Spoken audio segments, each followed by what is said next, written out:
মাঝি বায়া যাও রে, মাঝি বায়া যাও রে, অকুল দরিয়ার মাঝে আমার ভাঙা নাও রে, মাঝি বায়া যাও রে, মাঝি বায়া যাও রে, অকুল দরিয়ার মাঝে আমার ভাঙা নাও রে, মাঝি বায়া যাও রে। ভেন্না কাশের নৌকা খানি মাথানে তার গুড়া, ভেন্না কাশের বাংলার মুসলমান সমাজে যখন সঙ্গীত চর্চা একেবারে নিষিদ্ধ ছিল, ঠিক তখনই সুরের জাদু নিয়ে আবির্ভূত হলেন এক মহান শিল্পী আব্বাস উদ্দিন আহমেদ। আব্বাস উদ্দিন আহমেদের জন্ম 1901 সালের 27 অক্টোবর কুচবিহারের তুফানগঞ্জ মহকুমার বলরামপুর গ্রামে। ছোটবেলা থেকে আব্বাস উদ্দিন বিভিন্ন প্রাণীর ডাক, কোকিল ও পাপিয়ার সুর শুনে শুনে গলায় সুর বাঁধতেন। এমনকি স্কুলে যখন ঘন্টা পড়ত, সেই ঘন্টার শব্দের শেষ সুরটুকু গলায় তুলে নিতেন। নদী, পাখি, ফসলের মাঠ, এসব থেকেই তিনি পেয়েছিলেন তার গান আর সুর। তার গান বাজনার প্রতি এতই ঝোঁক ছিল যে গ্রামের যাত্রা দলের অভিনয় গান সারা রাত ধরে দেখতেন এবং সেই গানগুলো গলায় তুলে নিতেন। তিনি যখন প্রাইমারি পরীক্ষা দিয়েছেন, তখন তার গ্রামের বাড়িতে প্রথম গ্রামোফোনে গান শোনেন। সেই থেকে তিনি গানের জন্য পাগল হয়ে গেলেন। আব্বাস উদ্দিনের গান গ্রামোফোন রেকর্ড, সভা, অনুষ্ঠান, মঞ্চ, বেতার, ছায়াছবি, থিয়েটার সহ বিভিন্ন মাধ্যমে তার সুরেলা কণ্ঠে ধ্বনিত হতো। তবে গ্রামোফোন রেকর্ডের মাধ্যমেই তিনি দেশের সবার হৃদয়ের মাঝারে ঠাঁই পেয়েছিলেন।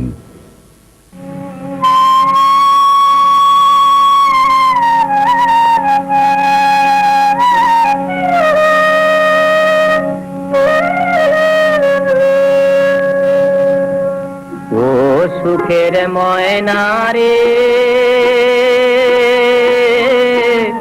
ঘাটে তারে দেখলাম সোনার পাখি, পরাণ আমার কেমনে বাঁধা রাখি, পরাণ আমার কেমনে বাঁধা রাখি। ও সুখের ময়না রে,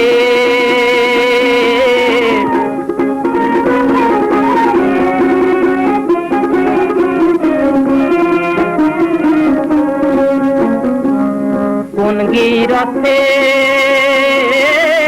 কন্যা রে সে, কোন বৃক্ষের ফুল, মায়ায় উঠা সোনার কন্যা, শুকায় মাথার চুল রে, শুকায় মাথার চুল, মায়ায় উঠা সোনার কন্যা, শুকায় মাথার চুল রে, শুকায় মাথার চুল। কেমনে রে ওরে ময়না, কেমনে রে একলা ঘরে থাকি, ঘাটে তারে দেখলাম সোনার পাখি। ও সুখের ময়না রে,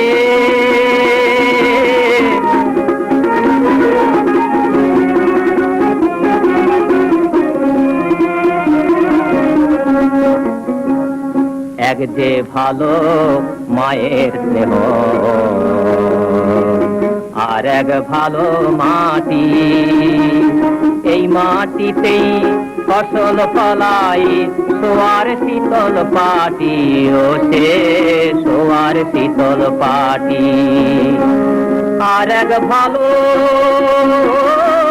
বটের তলায় তল্লা বাঁশের বাঁশি।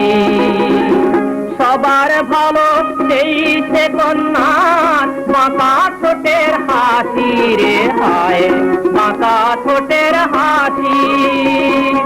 সবার ভালো সেই সে কন্যার বাঁকা ঠোঁটের হাসি রে, বাঁকা ঠোঁটের হাসি। পাগল কইরাছে তার আঁখি, ঘাটে তারে দেখলাম সোনার পাখি। ও সুখের ময়না রে, ঘাটে তারে দেখলাম সোনার পাখি। ও সুখের ময়না রে।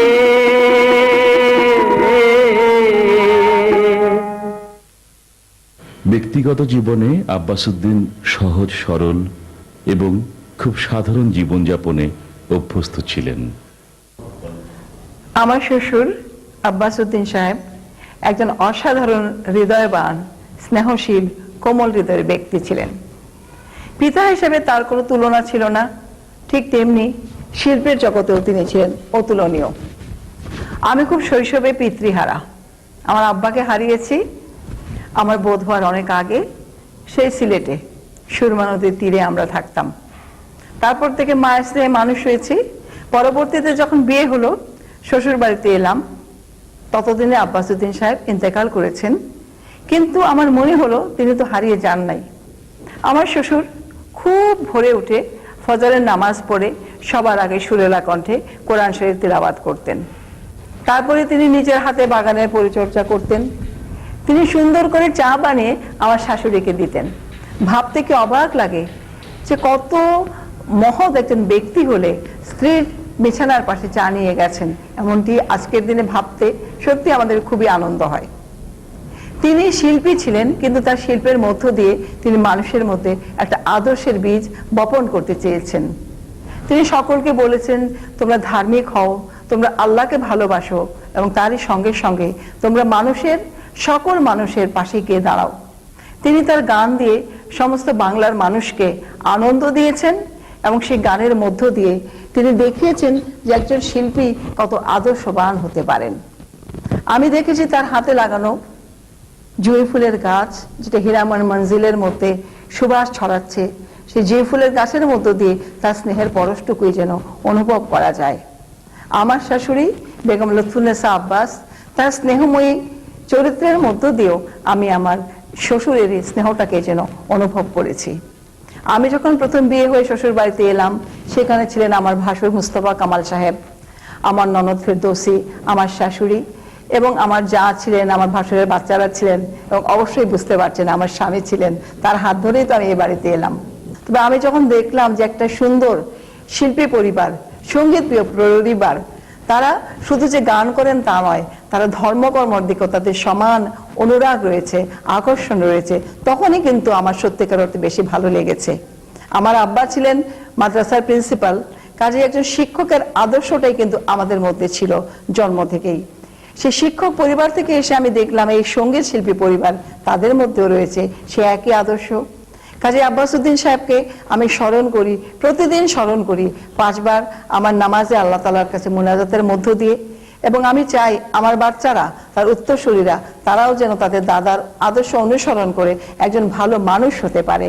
কারণ মানুষের সবচেয়ে বড় পরিচয় হচ্ছে তার মনুষ্যত্বে। আল্লাহ তাআলা যেন তাদেরকে সেই তৌফিক দেন। আব্বাস উদ্দিনের ভাটিয়ালি, ভাওয়াইয়া, খিরুল, চটকা, পালা গানের অনেক রেকর্ড রয়েছে। তার ভাটিয়ালি গান আজও শ্রোতাদের মনের গভীরে রেখাপাত করে। ও ঢেউ খেলে রে, ও ঢেউ খেলে রে, ঝিলমিল সায়রে ও ঢেউ খেলে, ও ঢেউ খেলে রে, ও ঢেউ খেলে রে, ঝিলমিল সায়রে ও ঢেউ খেলে।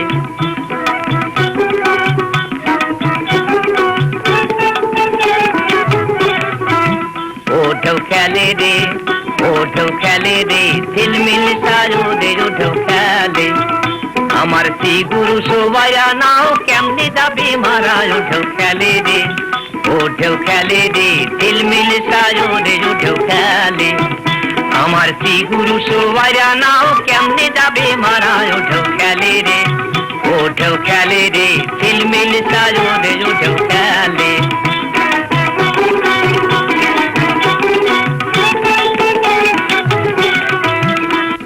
ঢেউয়ের আড়ি ঢেউয়ের বাড়ি ঢেউয়েরই কারখানা ও ভাই ঢেউয়েরই কারখানা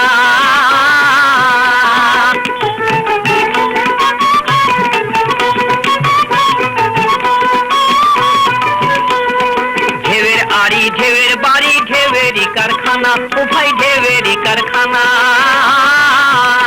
সেই ঢেউ তিনিয়া ধৈর পারি কোমল মাঝি কানা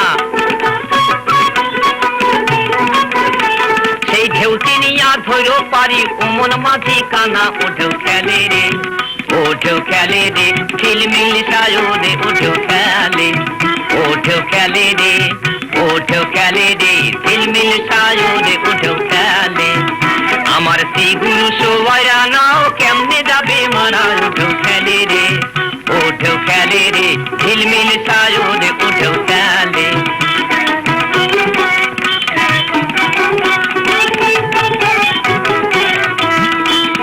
ষোলো না 32-এর ঘর ভাই ঢেউ খেলে তার নিচে ও ভাই ঢেউ খেলে তার নিচে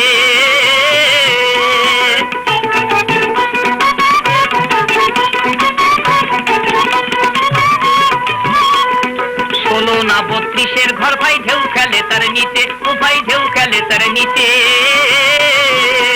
আমার দয়াল গুরু বসা আছেন পালগুড়ার ওই নিচে আমার দয়াল গুরু বসায় আছেন পালগুড়ার ওই নিচে উঠেও খেলে রে উঠেও খেলে রে ঝিলমিল সায়রে উঠেও খেলে আমার শ্রী গুরু সোবাইরা নাও কেমনে যাবে মারা উঠেও খেলে রে উঠেও খেলে রে ঝিলমিল সায়রে উঠেও খেলে উঠেও খেলে রে উঠেও খেলে রে ঝিলমিল সায়রে উঠেও খেলে ও কি একবার আসিয়া সোনার চাঁদ মোর যাও দেখিয়া রে। প্রিয় দর্শকবৃন্দ, আমি নিজের ঘরে বসে আমার পিতার গাওয়া এই গানটি একটি চরণ আপনাদের গিয়ে শোনালাম আব্বাসউদ্দিন জন্ম শতবর্ষিকীর প্রহরে। যিনি চলে গেছেন তিনি আর ফিরে আসবেন না, যতই এই গান আমরা গাই, কিন্তু বাংলাদেশের মানুষ এখনো আব্বাসউদ্দিনকে ভুলতে পারেনি। যদিও আমরা জানি যে তার ফেলে যাওয়া সেই ভাওয়াইয়া গান, ভাটেলি গান, দেহতত্ত্ব, বিচ্ছিদি, জারি সারি, মুর্শিদিয়া বাউল সে আগের মতো আর স্ফূর্তিতে নেই। কারণ বাংলাদেশের মানুষ এখন ঠিক লোকসঙ্গীতের মধ্যে যতখানি থাকা উচিত ছিল ততখানি নেই। তবু আব্বাসউদ্দিনের কণ্ঠে যখন ভেসে আসে ও কি একবার আসিয়া সোনার চাঁদ মোর যাও দেখিয়া রে, তখন মানুষ আবার তাকে নতুন করে স্মরণ করে বই কি। 1 জানুয়ারি থেকে শুরু হয়ে সেই কুচবিহারে, দিনাজপুরে, দিনহাটাতে, রংপুরে, সিলেটে, শিলচরে, আগরতলায়, কলকাতায়, লন্ডনে, নিউ ইয়র্কে, সব জায়গায় আব্বাসউদ্দিনের জন্ম শতবার্ষিকী অনুষ্ঠান করছি। যারা বাঙালি, যারা বাংলা গান গায়, যারা বাংলা গানকে ভালোবাসে, তারা আব্বাসউদ্দিনকে ভুলতে পারেনি। আমাদের পিতা, কাজে আমরা পিতাকে স্মরণ করি। তিনি একজন ভালো মানুষ ছিলেন, একজন সত্যিকারের আদর্শবান পিতা ছিলেন। তিনি আমাদেরকে ভালো মানুষ হওয়ার পরামর্শ দিয়েছিলেন, শুধু গান নয়। এই বছরে আমি আমার পিতার প্রতি শ্রদ্ধা জানিয়েছি। আমার পিতা যাকে সবচেয়ে ভালোবাসতেন, প্যারা নবী হযরত মুহাম্মদ মুস্তাফা সাল্লাল্লাহু আলাইহি ওয়াসাল্লাম, সেই তার উদ্দেশ্যে তার জীবনী আমি লিখেছি এবং সেই বইটি আমি আমার পিতা এবং আমার মাতার নামে, আমার পিতার জন্ম শতবর্ষিকী উপলক্ষে, এবং মাতা তিনি এখনো বেঁচে আছেন, 87 বছর বয়স, তাদের দুজনকে আমি উৎসর্গ করেছি। এবং আরেকটি কাজ, সেটা হলো সেই কুচবিহারে গিয়ে আমি আমার পিতার ফেলে আসা গ্রাম বলরামপুর, সেখানে গিয়েছিলাম 1 জানুয়ারি আমার স্ত্রীকে সঙ্গে নিয়ে। তার উপর বই লিখেছি একটা, আব্বাসউদ্দিনের ফেলে আসা বলরামপুর, সেই গ্রাম এবং তার ফেলে আসা ভাওয়াইয়া গান, যে গান অজস্র গান তিনি বাংলার মানুষকে উপহার দিয়েছিলেন। সেই গান এখন আমরা গাই।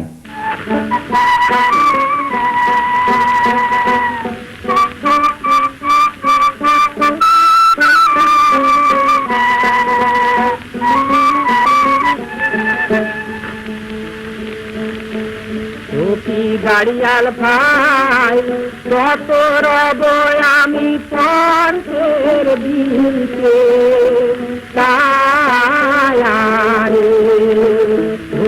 গাড়িয়াল ভাই কত রব আমি পঞ্চের দিনকে যেদিন গাড়িয়াল উদাহরণ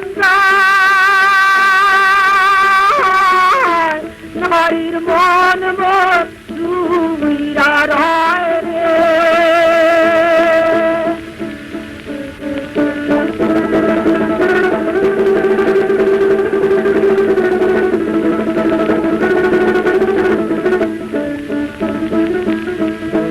যেদিন গাড়িয়াল উদাহরণ নারীর মন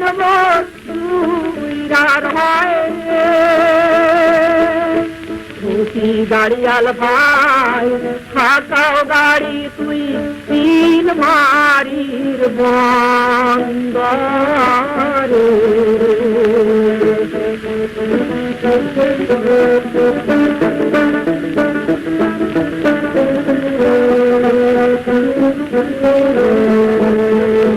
কি কবলু রোজালা গাড়িয়াল ভাই রাতি পানমালা রে কি কবলু রোজালা গাড়িয়াল ভাই রাতি পানমালা রে কি গাড়িয়াল ভাই কত কালি মই নিদুয়া পারে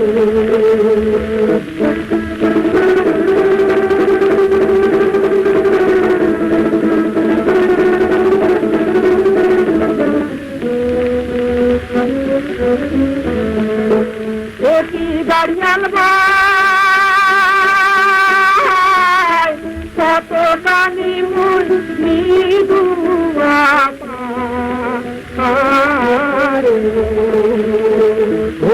গাড়িয়াল ভাই কত রব আমি তোর দিকে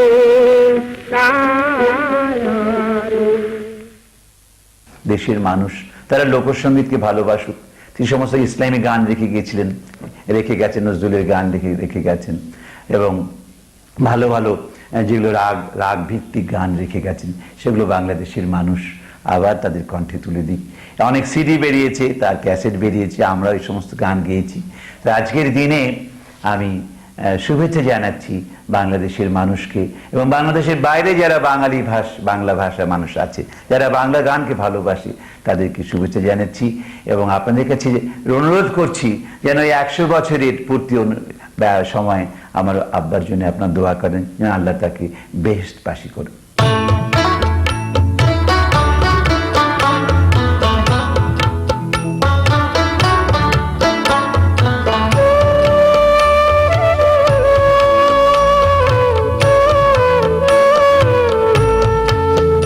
আমার হাড় কালা করলাম রে, আরে আমার দেহ কালা লাইগা রে, অন্তর কালা করলাম রে দুরন্ত পরবাসে। আমার হাড় কালা করলাম রে, আরে আমার দেহ কালার লাইগা রে,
আসে।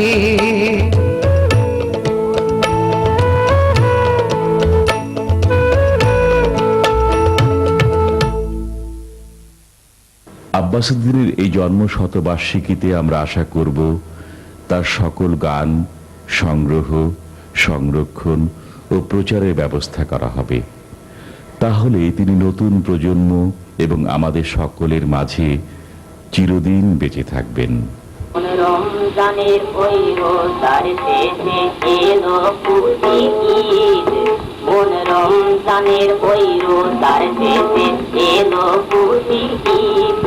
তুই আপনাকে আজ বিলিয়ে দে শোন আসমানি তাকিদ, মন রমজানের ওই রোজার শেষে এলো খুশি ঈদ।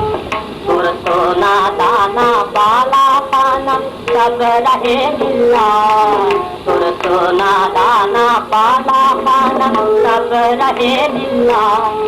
বেজাকাত মুর্দা মুসলিমের আজ ভাঙাইতে ঈদ, বেজাকাত মুর্দা মুসলিমের আজ ভাঙাইতে ঈদ।